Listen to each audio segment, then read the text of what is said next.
ನನ್ನ ಮೈಲಿಗೆ ಆಗಿಲ್ಲ ಅಂತ ಕೊಟ ಕೊಟ ಕೊಟ ಕೊಟ ಕುದಿಯೋ ಎಣ್ಣೆಯಾಗ ಕೈ ಇಡಂದ್ರು ಇಡ್ತೀನಿ ಆತ. ಅದೇ ನಿನ್ನ ಮೈಗೆ ಹೊಲಸು ನಾರ ಕಟ್ಟೈತಿ ಅಂತ ನಾನು ಕೊಟ ಕೊಟ ಕುದಿಯಾಗ ಕೈ ಇಡ್ತೇನೆ.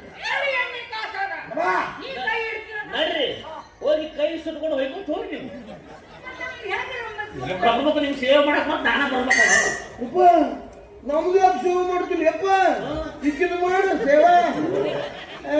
ಎಲ್ಲ ಹೇಳಿದ್ರು ನಿನಗೆ ನಂಬಿಕೆನ ಬರುವಂತಲ್ಲೋ ಮರ ಇನ್ನೇನು ಹೊಯ್ಕೊಳ್ಳ ಆಗ್ತೀನಿ ಅಂತಾಗ ಕಳ್ಕೊಂಡ್ಬಿಟ್ಟಿದೆ. ಆ ನಂಬಿಕೆನ ಕಳ್ಕೊಂಡ್ಬಿಟ್ಟಿದೆ. ಏ ಗುಂಡ ಮತ್ತೇನು ಸುಮ್ಮನೆ ಏನ್ ಏನ್ ಏನ್ ವಯಸ್ಸಾಕಟ್ಟ ಎಲ್ಲ ಸಂಬಂಧ ಕಟ್ಟಿ ಮಾನ ಮರಿದೆ ಹಾಳ್ಬೇಕು ಸರಿ ಅನ್ನೋದರ ಏನಿಂದ ಅಂದ್ರೆ ನೀ ಹೊಡೆ ಒಂದೊಂದು ಜಾಸ್ತಿ ಮಾತಾಡಿದಿ ಹೆಣನ ಹೊರತೀನಿ ನಿಂದಿಲ್ಲ. ಅಂದ್ರೆ ನೀವಿಬ್ರು ಕೂಡಿ ನನ್ನ ಹೆಣ ಎತ್ತಿ